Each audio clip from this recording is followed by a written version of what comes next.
Espíritos territoriais são entidades principais que exercem um domínio demoníaco sobre uma área geográfica específica.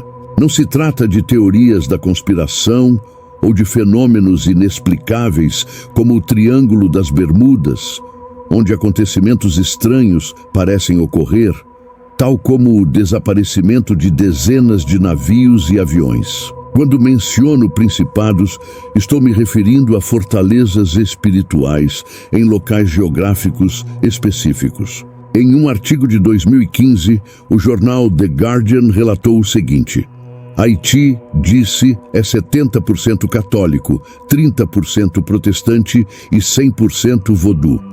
O vodú está em toda parte na nação caribenha, um sistema espiritual que permeia desde a medicina e a agricultura até a cosmologia e as artes. Em outra parte do mundo, a Escócia tem uma história profundamente ligada à bruxaria, remontando aos séculos XVI e XVII. Esses são apenas alguns exemplos. Mas para compreender verdadeiramente os espíritos territoriais ou principados, é necessário entender Efésios 6:12, que declara: Pois nossa luta não é contra carne e sangue, mas contra os principados, contra as potestades, contra os governantes das trevas deste século, contra as hostes espirituais da maldade nas regiões celestiais. Estes representam os níveis no reino das trevas. Agora, um principado é definido no dicionário como um estado governado por um príncipe, ou a posição ou a autoridade de um príncipe ou governante-chefe. Um principado é um espírito líder, é um espírito territorial que exerce influência sobre uma localização específica. Você pode pensar que isso é apenas teoria, mas os espíritos territoriais são mencionados na Bíblia. Em Daniel 10, somos apresentados a um principado, um anjo príncipe maligno. Daniel orou incessantemente por dias e semanas sem resposta. Finalmente, quando um anjo apareceu para ele, revelou que o príncipe do reino da Pérsia resistiu a ele por 21 dias. A situação só foi resolvida quando Miguel, um dos principais príncipes, veio em seu auxílio, pois o anjo estava retido ali com os reis da Pérsia. O príncipe maligno da Pérsia travou uma batalha contra um anjo de Deus por 21 dias, até que Miguel, um anjo-chefe, um príncipe anjo do céu, teve que vir e derrotar o príncipe da Pérsia. Isso revela que o príncipe da Pérsia exercia domínio sobre aquela região. Este príncipe espiritual tinha uma influência tão forte e maligna sobre aquele local que podia bloquear e atrasar a resposta à oração de Daniel. Já percebeu que certos lugares têm algo sinistro sobre eles? Algumas cidades ou vilas parecem ter um espírito predominante. Alguns lugares são propensos a um tipo específico de crime. Algumas cidades e vilas têm uma alta e incomum atividade de bruxaria. Quando Jesus encontrou um homem possuído em Marcos 5, 8, 10, a Bíblia diz: Pois ele lhe dizia: Sai desse homem, espírito impuro. E Jesus lhe perguntou: Qual é o teu nome? E ele respondeu dizendo: Meu nome é Legião, porque somos muitos. E rogava-lhe encarecidamente que os não enviasse para fora daquela região. Por que os demônios suplicariam para não serem enviados para fora do país? Eles estavam dispostos a serem expulsos do homem, mas imploraram a Jesus para que não fossem enviados para fora da região. Por quê? Porque estavam estabelecidos naquela região, eram territoriais. Disse que um homem de Deus uma vez empreendeu uma jornada para uma região específica do mundo, para realizar a obra divina. Essa parte remota do país era conhecida por suas práticas ocultas, especialmente a bruxaria. Assim que o pastor desembarcou do avião, sentiu um desconforto espiritual imediato. Percebeu uma aura sinistra no ar, pois sendo um homem cheio do Espírito Santo, conseguia discernir a presença maligna naquele lugar. Ele compreendia que sua presença naquela região incomodava e amedrontava qualquer espírito que dominasse a área geográfica, pois estava ali para proclamar o Evangelho. Basicamente, sua presença tinha o propósito de interromper a influência de qualquer espírito maligno principal na região.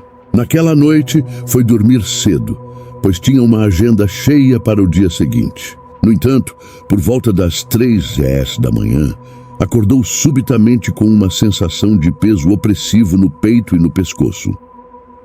Ele imediatamente tentou abrir a boca, tentou falar, mas não conseguiu.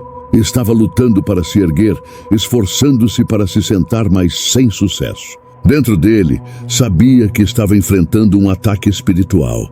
Não era mais um sonho.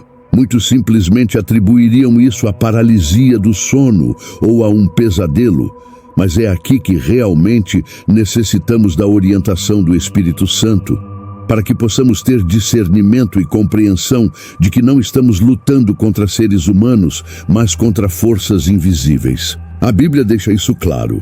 Estamos combatendo governantes das trevas neste mundo contra a maldade espiritual. Você não acha que essas forças se levantarão em oposição? Não estou dizendo isso para assustá-lo, mas para que você esteja ciente. Deus é todo-poderoso, o nome de Jesus é vitorioso. Mas se você não souber disso, e se não reconhecer a sua oposição, como aplicará esse conhecimento quando estiver sob ataque? Então, este homem tinha uma maleta que estava aberta, descansando ao lado da cama, ao lado dele. E no meio dessa luta, no meio daquela sensação esmagadora, ele lutava. Tentava dizer o nome de Jesus, mas nenhum som saía. Tentava deslizar sua mão até a Bíblia, mas mal conseguia movê-la. E sabia com certeza que isso era um ataque demoníaco, porque o quarto estava repleto de uma presença assustadora. Enquanto lutava para se mover, começou a falar em sua mente. Começou a recitar o Salmo 27. Jesus, minha luz e minha salvação, a quem temerei? Jesus, a fortaleza da minha vida, de quem terei medo? E ele continuou dizendo isso repetidamente, até que, eventualmente, começou a gritar: Jesus, minha luz e minha salvação, de quem terei medo? E à medida que continuava, ele podia sentir aquele espírito espesso de medo deixar o quarto. E assim como começou, rapidamente foi embora. Você vê, qualquer que fosse o espírito maligno que dominava aquela região, queria assustar este homem, mas ele conhecia a palavra de Deus, mesmo no meio de um ataque assustador. No dia seguinte, esse pastor saiu para pregar a palavra de Deus e testemunhou o Espírito do Senhor se mover como nunca antes. Espíritos territoriais são reais, mas o poder de Deus também é real. Jesus Cristo é real, o Espírito Santo é real, e eu quero que você se apegue ao que a Bíblia diz. Maior é aquele que está em mim do que aquele que está no mundo. Falar sobre espíritos malignos é algo estranho para muitos de nós hoje em dia. No entanto, quando Jesus andou na terra, ele expulsou espíritos malignos, repreendeu-os, advertiu contra eles e, mais importante, ensinou as pessoas sobre ele. Ele instruiu as pessoas sobre sua existência e suas estratégias. Mas hoje, muitos cristãos falam abertamente sobre anjos, enquanto ignoram a realidade dos demônios. Não me entenda mal, não devemos glorificar os demônios, mas igualmente não devemos temê-los. O fato é que o ministério de Jesus incluía ensinamentos sobre demônios e encontros com pessoas possuídas por demônios. Então, devemos ao menos estar cientes das artimanhas do reino das trevas. Agora, Jesus nos deu um ensinamento crucial sobre espíritos impuros em Mateus 12, 43, 45. Quando o espírito impuro sai do homem, ele vagueia por lugares áridos, buscando descanso, mas não encontra. Então ele diz: voltarei para a minha casa, de onde saí. E quando chega, encontra a casa vazia, limpa e arrumada. Então vai e traz consigo outros 7 espíritos piores do que ele. E eles entram e habitam ali. E o último estado desse homem se torna pior do que o primeiro. Assim também acontecerá com esta geração perversa. Permitam-me destacar algumas coisas aqui. Nós somos casas, por assim dizer. A Bíblia diz: não sabeis que o vosso corpo é templo do Espírito Santo que habita em vós? Agora, uma casa limpa é aquela em que o Espírito Santo habita. Uma casa suja é aquela que tem um espírito impuro, um espírito demoníaco. Agora, a Bíblia em Mateus 12:44 diz: voltarei para a minha casa de onde saí. Observe como o espírito impuro toma posse da casa, do corpo. A primeira coisa que isso me diz é que espíritos impuros têm intelecto. Eles pensam, e em seu pensamento, se habitam em uma casa, se possuem uma pessoa, eles se apegam ao lugar. Note a linguagem usada em Mateus 12:44. Voltarei para a minha casa. Agora, vamos nos concentrar nesse conceito de um espírito impuro retornar à mesma casa. Já percebeu como alguém que está preso por algo pode ser libertado por um tempo e depois recair na mesma escravidão? Eles serão libertos e livres de um problema, um vício ou algum tipo de fortaleza até que o demônio volte para verificar o que considera sua casa. É por isso que temos que ser extremamente diligentes em nosso relacionamento com o Senhor, porque uma vez que você foi liberto, sua casa ainda precisa ser ocupada. E se essa casa não tiver o fogo do Espírito Santo nela, se essa casa não tiver o fruto do Espírito, então é uma casa exposta. É uma casa que Jesus descreveu como vazia, varrida e em ordem. Mas isso significa que o espírito impuro irá e trará consigo 7 outros espíritos piores do que ele. E eles entram e habitam ali. E o último estado desse homem se torna pior do que o primeiro. E o que você encontrará é que quando se trata de libertação espiritual, precisamos estar continuamente vigilantes e fervorosos em nossa caminhada com Deus. Precisamos garantir que nossa casa esteja cheia da presença de Deus, cheia da palavra de Deus, cheia da oração e adoração. O Espírito Santo deve habitar em nós plenamente, para que não haja espaço para o inimigo voltar. Assim, é vital não apenas buscar libertação, mas também buscar uma relação profunda e contínua com Jesus Cristo, de modo que o poder do Espírito Santo seja sempre a nossa proteção e força contra qualquer ataque espiritual. Demônios. Essa palavra pode evocar emoções vastamente diferentes. Repulsa e medo em alguns, risos e entretenimento em outros. Para muitos pode haver curiosidade. Para alguns poucos, talvez até adoração. Uma coisa é certa: mesmo à medida que a cultura se torna cada vez mais cética, o reino invisível mantém um firme controle sobre as mentes de muitos. Durante décadas, possessão demoníaca e exorcismo têm sido um trope de sucesso na indústria do entretenimento. Em 1973, O Exorcista chocou o público, tornou-se um grande sucesso de bilheteria e lançou um novo gênero de filme. Mais de 50 anos depois, dezenas e dezenas de filmes sobre possessão e exorcismo foram produzidos.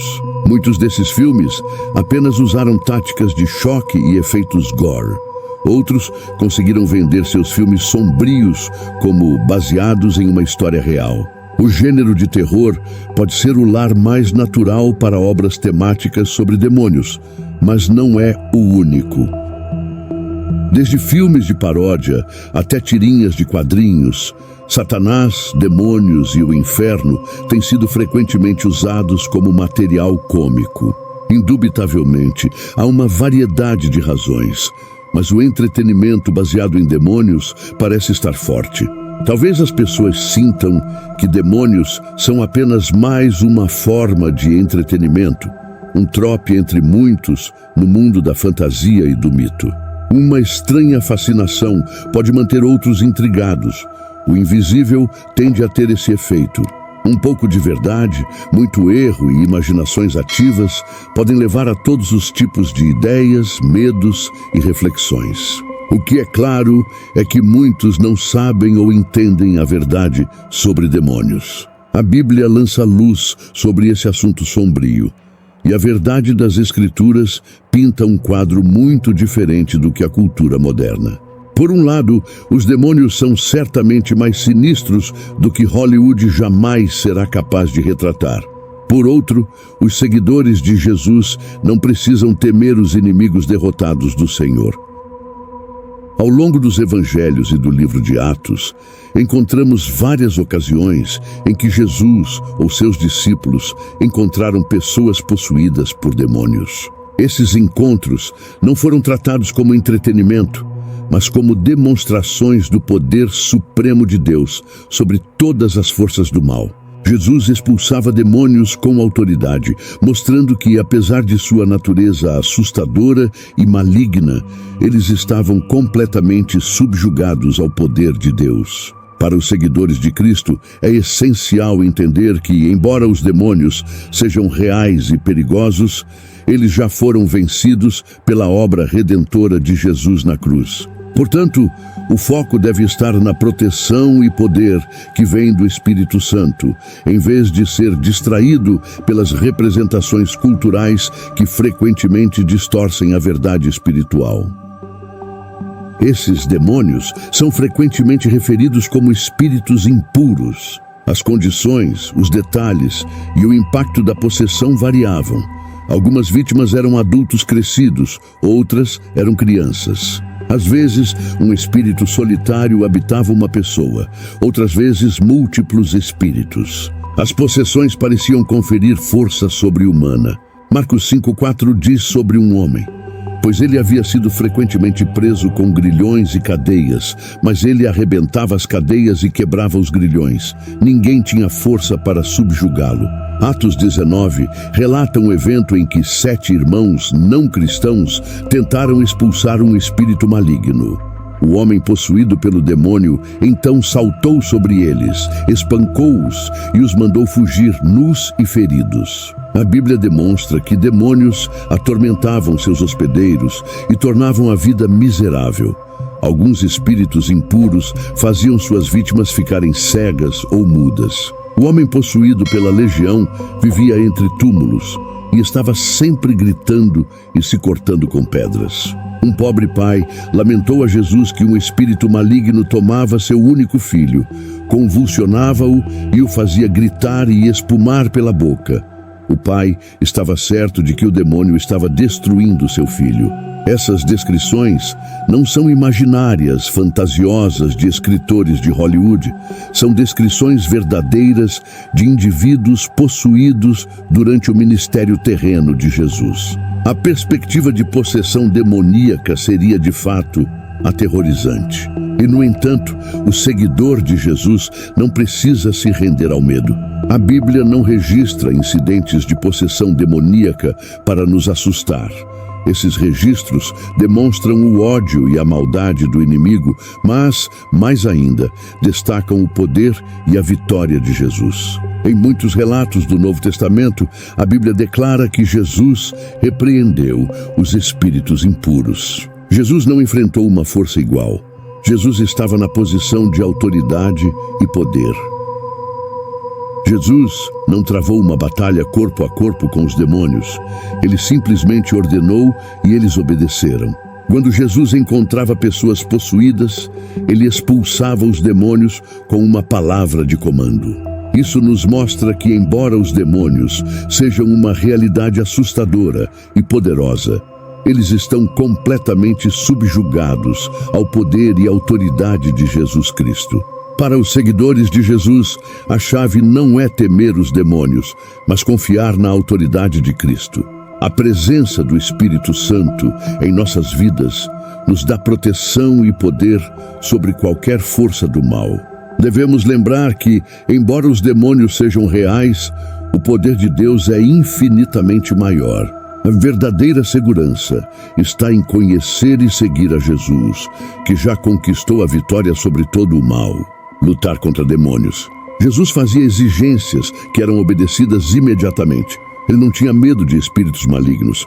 Ao contrário, ele despertava medo neles. Mesmo quando Jesus confrontou um homem hospedando uma legião inteira de demônios, eles se prostraram diante dele e imploraram para não serem atormentados. Isso é bem diferente dos demônios retratados nos filmes. Quando os demônios enfrentavam Jesus, eles sabiam que estavam derrotados antes mesmo de a batalha começar.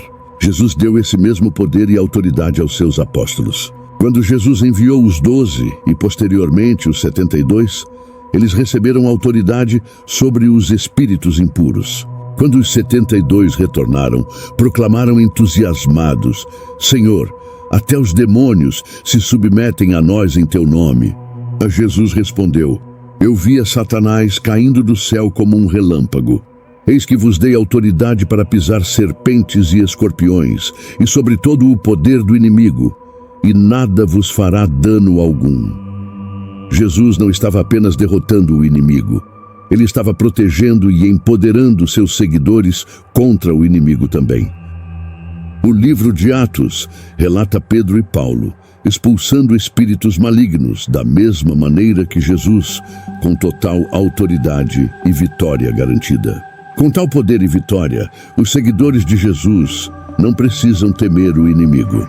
No entanto, seria prudente que os cristãos fossem circunspectos em suas ações. Embora não precisemos temer Satanás e suas legiões, devemos ser cautelosos com o entretenimento que foca e glorifica o inimigo. Para um mundo incrédulo ou supersticioso, demônios podem ser material intrigante para o entretenimento. Para os seguidores do Senhor, eles devem ser reconhecidos pelo que realmente são: o inimigo que nos odeia e odeia nosso Rei. Seres que não precisam ser temidos, mas que também não devemos inadvertidamente glorificar ou nos entreter com eles. Por tudo isso, há uma batalha mais significativa e uma vitória mais excelente. No final, o objetivo de Satanás não é possuir e atormentar seu corpo físico. Seu objetivo é sua alma. Seu verdadeiro desejo é separá-lo de Deus por toda a eternidade. Mas aqui também Jesus já venceu a vitória. Através de sua morte sacrificial e ressurreição vitoriosa, Jesus esmagou a cabeça da serpente e derrotou Satanás e seus exércitos. Para aqueles dispostos a seguir Jesus, ele não oferece apenas proteção contra a possessão. Ele ganhou a libertação do próprio inferno. Ele nos garante vida eterna e um relacionamento contínuo com Deus, afastando-nos do poder das trevas e trazendo-nos para a luz eterna. Portanto, confie no poder e na autoridade de Jesus, sabendo que ele já venceu toda a força do mal. Se esse vídeo trouxe algo edificante e esclarecedor para a sua vida, deixe um comentário abaixo. Se ainda não se inscreveu no canal, se inscreva agora, pois isso nos incentiva a criar mais conteúdo que agrega valor à sua vida espiritual. Te vejo no próximo vídeo. Deus abençoe.